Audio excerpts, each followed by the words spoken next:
Abundant Grace International School, we are located right in Obuasi, precisely BDM. The school has a number of facilities that aid in learning. We have qualified and trained teachers who are ready and willing to assist the children. The school has many facilities such as the ICT laboratory. We also have a science laboratory. We also have a library. The school has a number of buses which convey the children from their various destinations to the school premises. We have the football team, we have the drama group, we have a lot, and the school is based on the Christian principles. For more inquiries, you can call this number 0541 310 901 0541 670772. Abundant Grace, in God we trust. Good morning. I am back once again with another important topic, and I hope you are going to find this topic also very helpful. In our previous lessons, I have taken you through the social and economic development. I started with independence and self-reliance. Then I move on from independence and self-reliance. I have talked about productivity and education. And then today I want to move on, and then we deal with the geographical aspect or our environment, which is another aspect of social studies. And today I would like to deal with a very important topic. And as you've seen, I want to deal with rainfall. And so before I deal with rainfall, the idea is that at the end of the lesson, you should be able to explain what is rainfall, and then you should be able to state and explain the types of rainfall with diagrams. And then finally, the importance of rainfall. And so we are going to go by that, and I hope that you are going to find this lesson very interesting. When we say rainfall, what does it mean?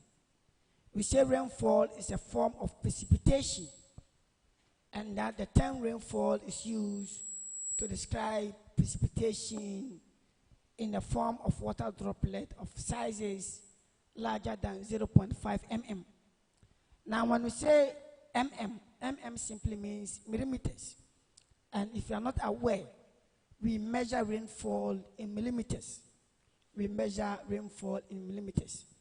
And so we are saying that any water droplet of sizes that is larger than 0.5 millimeters will be considered as rainfall. And in other forms of rainfall, we have snow, we have drizzle, we have glaze, we have sleet and hail. All these things are forms of rainfall. We are saying that the term rainfall is used to describe precipitation. When we talk about precipitation, it's simply the various forms of rainfall. It can be just a normal rain, it can be snow, it can be drizzle, it can be glaze, it can be sleet or hail. And so that is for precipitation. Like I've said, if you talk about rainfall, we have 3 types of rainfall that we want to deal with. And the first one that I want to deal with is conventional rainfall. Then I'm going to deal with relief rainfall. And finally, we are going to talk about cyclonic rainfall. But I have once again said precipitation simply talk about rain, snow, sleet, or hail that falls to the ground. And that is precipitation. And so when we have used that term in the description of rainfall, then you should know that that is what it means. And I will be linking my explanations to a diagram. And so you make sure that your eyes is firmly grounded on the screen as I use a diagram to explain the various types of rainfall. And the first one that I want to deal with conventional rainfall. And so when we say conventional rainfall, we are saying that this rainfall occurs when the sunlight hits the land and the water bodies. Now, when we say water bodies, we are talking about streams, we are talking about lagoons, we are talking about lakes, we are talking about the sea. And so when these lands are exposed to the heat of the sun, we are saying that the water is forced to rise. And that is what we term as evaporation. So simply take a bowl of water as an open water, whether it's a river or it is a sea or it's a lake. When you have a bowl of water and then you put it on a stove, or if you put it on a firewood, you consider the firewood as a sun. And as the sun hits the bowl, or as the fire hits the bowl, you realize that you see the steam or vaporization coming out. And so that vaporization that is coming out is what we term as evaporation. And that also occurs when the sun is left to heat on the surface of open water bodies. We are saying that these water bodies are heated in a process called evaporation. And since the air is light, when we say the air is light, we are saying that every warm air is very, very light. In other words, it is not heavy at all. And so it is forced to rise up. So on the right side of the screen, you can see a diagram. And in that diagram, you can see a land. And this land is being heated by the sun. And so you see that there's air that is rising on the screen. So you see some arrows there. And the arrows are rising up. So the arrows that is rising up are the air that is rising. But this air that is rising is called wind. Simply put, wind to be a moving air. But this moving air is warm in nature. So this will go up. And as it goes up, it goes to condense. It goes to condense and form clouds. It goes to condense and form clouds. But these clouds, because the warm air is going up continuously, the clouds become thicker and becomes unstable. And so when the clouds become unstable, we call it cumulonimbus.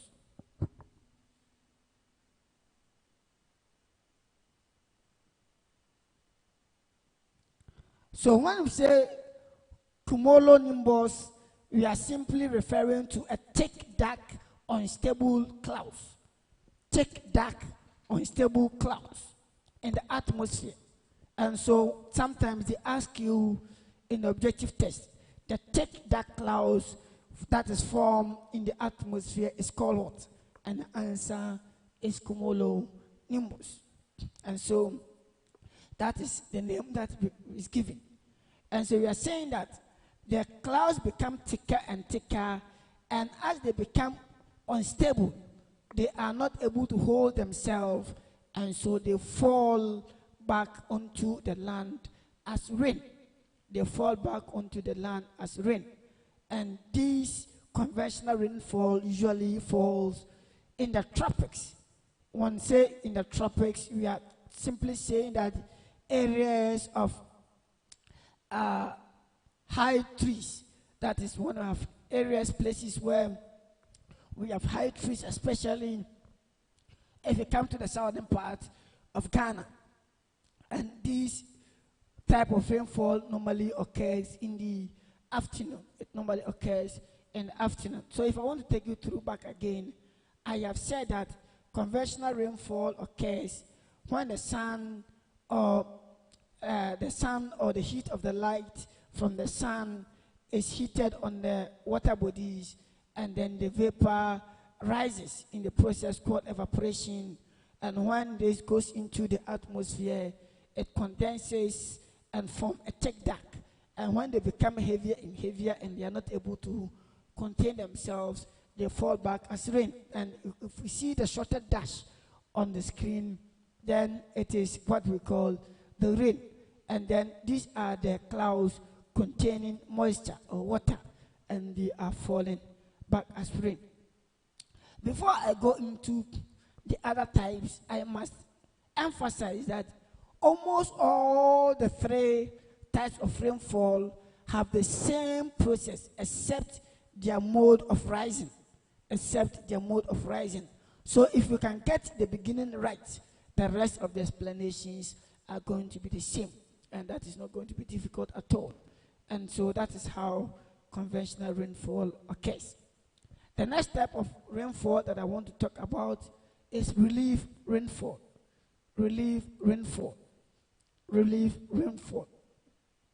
Another name for relief rainfall is called orographic rainfall.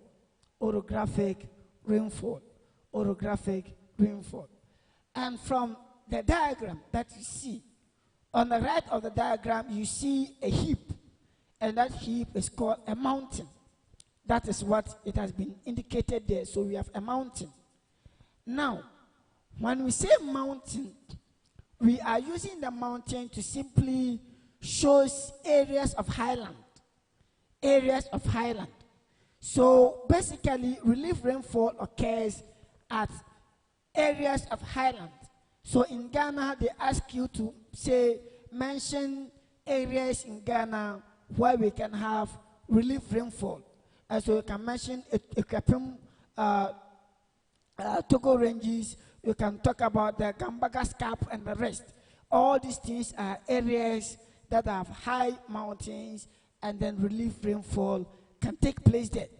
And so we are saying that relief rainfall occurs as a result of a cool air mass from the sea blowing against a mountain as the mountain barrier. So you see that there's a moving air.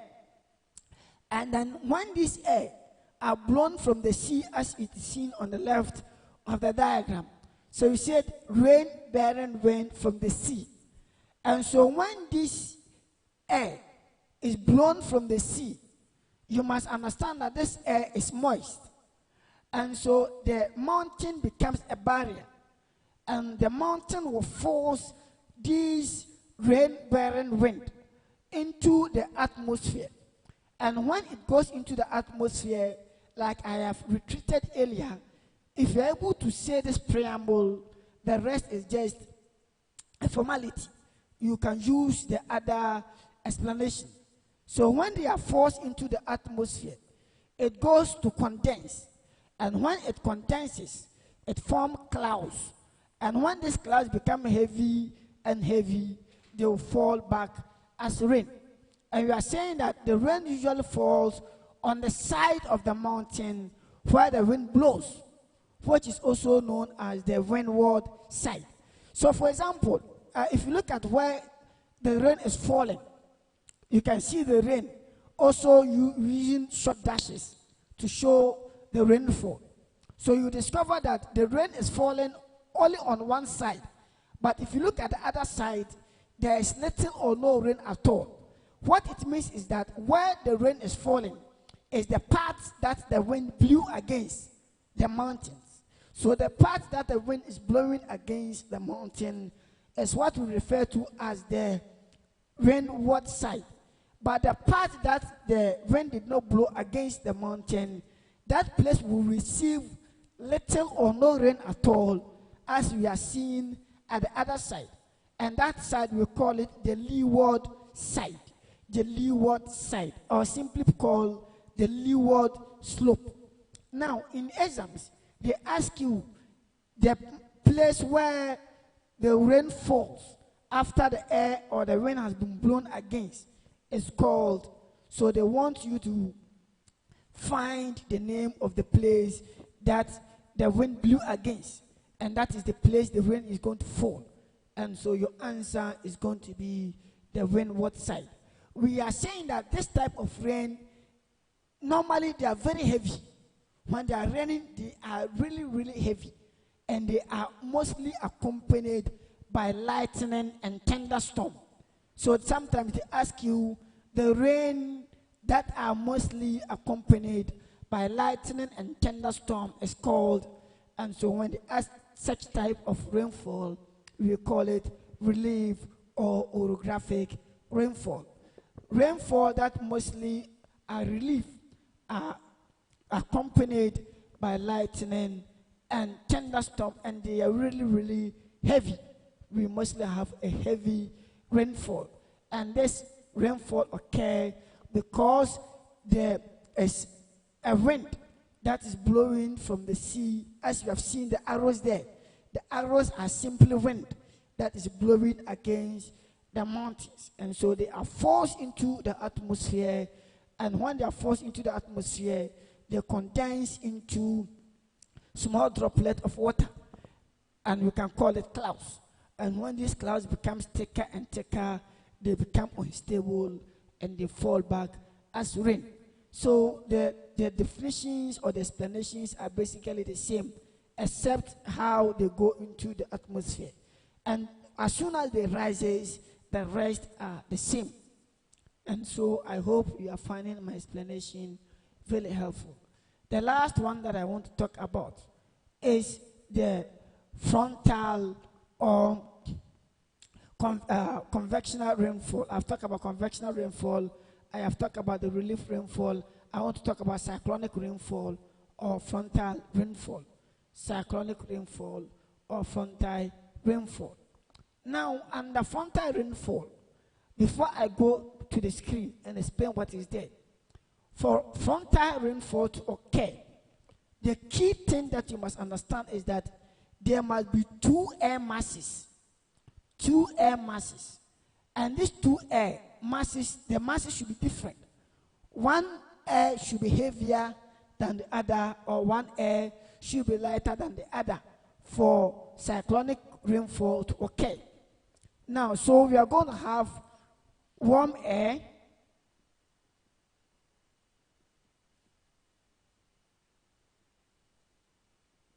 and we are going to have cold air. So for frontal rainfall or cyclonic rainfall to occur, there must always have one of the air being warm and one of the air being cold. And that is why we say that the masses are different. So they are having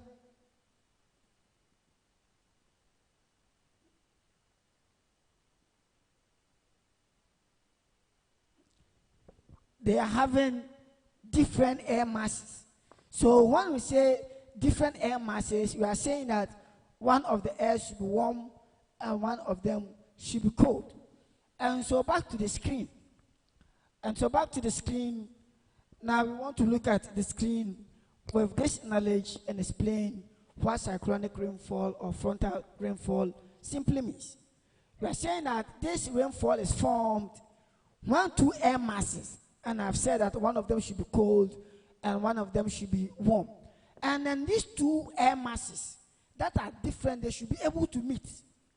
And when they meet, understand that because the cold air is heavier than the warm air, the cold air will force the warm air to rise high into the atmosphere.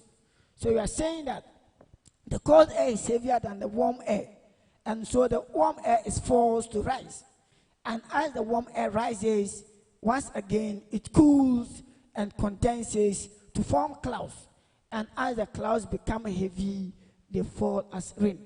So you have seen that in all these three definitions, it is the mode of formation that is different. The first one, which we have the conventional rainfall, it is formed when air rises from open water bodies. The second one is that there's air that is blowing from the sea, which is forcing into the atmosphere. And the third one, which is the cyclonic, two different air masses will meet. The cold air will force the warm air to rise, and they will all go and condense into the atmosphere, and they will fall back as rain. And so these things, you should not get the foundations correct you should know how they are formed. And as soon as you know how they are formed, the rest is how they go into the atmosphere, and the rest of the explanations are the same, in the sense that they will all form clouds, they will become heavy, they become unstable, they will fall back as rain. So these are the three types of rainfall. What are the importance of rainfall? What are the importance of rainfall?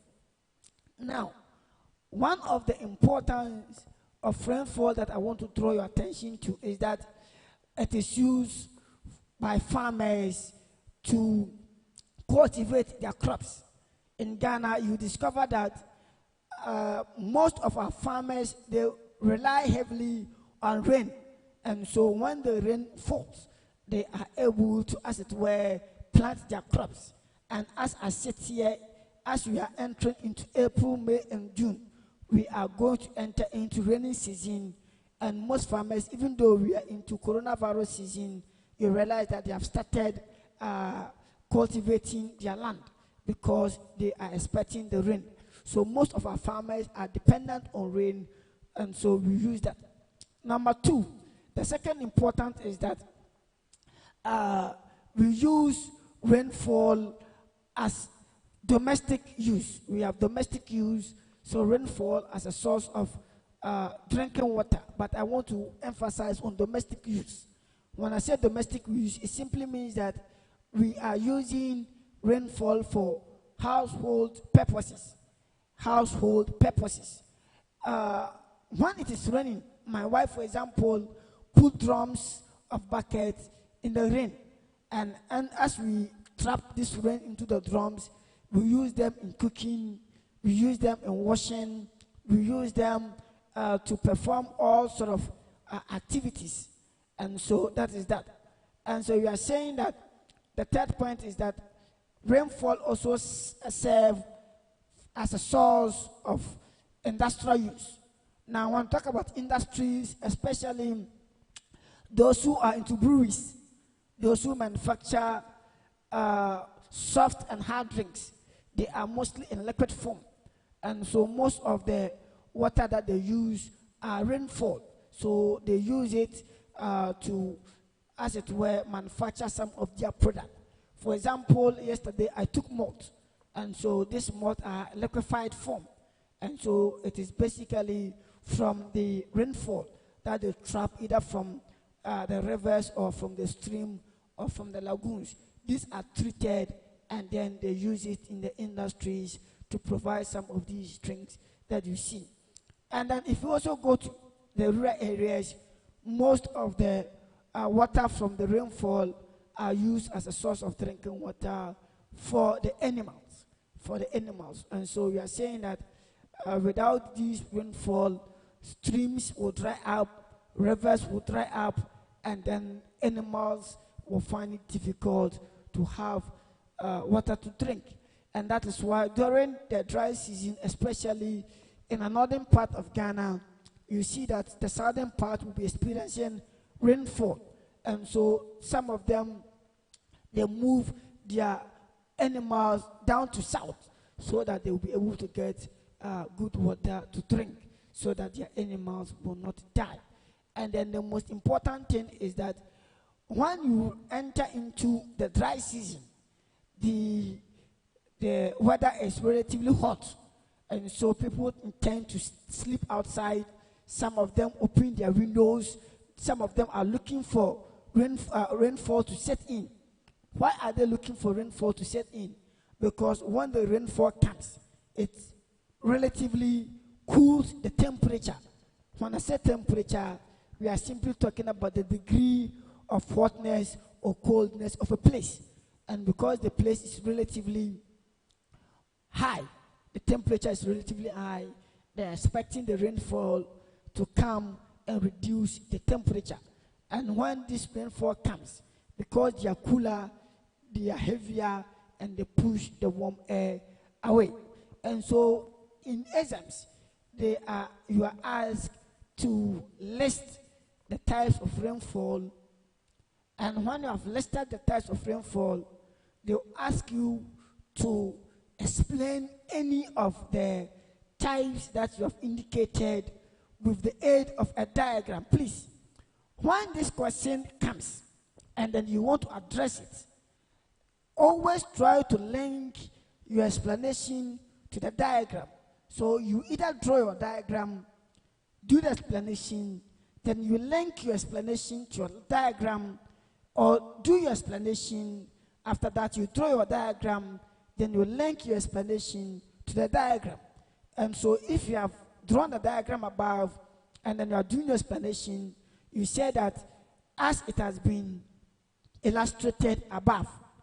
Or if you have done your explanation and you are doing a diagram, you link it to say as it has been shown below, so that there's always a connection between your explanation and your diagram. Do not leave them in parallel, so that the explanation is different and then we cannot identify whether the explanation is linking to the diagram or not. And after that, you may be asked to state 3 or 5 importance of rainfall. And so you are saying that it is used for animals to feed on. What we call it, it cools the temperature. It is for domestic, it's for industrial purposes, and also as a source of water for rivers. So you see that during the dry season, most of our rivers, they dry up. Especially in Ghana, you see River Pra, River Ayensu, River Densu, and the rest. You see that they are not more trouble. In other words, you see that the canoe and other cannot navigate it because the water becomes very, very shallow in the dry season. And so when there's rainy season, then you see the volume of these water rivers will increase and people begin to navigate on them. And so these are rainfall, their types, and their importance. I hope you have found this lesson very, very important. And if you have any question, you can send your comments on that. And don't forget to watch and subscribe all my videos and the videos of AGPS. If you do not understand anything, you can watch the video again and send your comment. In our next meeting, I'll be addressing these comments. And as I said in my previous lesson, people sent some questions to the comment column, and I've dealt with them.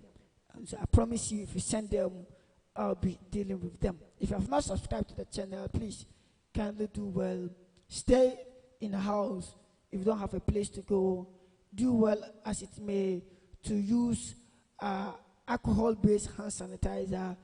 Please wash your hands as frequently as possible. We are hoping and praying that COVID-19 will pass and life will come back to its normalcy. May God bless you. My name is Mr. Samson Anane. I have taken you through Rainfall. I hope you find it very interesting. We will meet again on Monday for yet another important lesson. May God bless you and keep you safe. See you. Abundant Grace International School, we are located right in Obuasi, precisely BDM. The school has a number of facilities that aid in learning. We have qualified and trained teachers who are ready and willing to assist the children. The school has many facilities such as the ICT laboratory. We also have a science laboratory.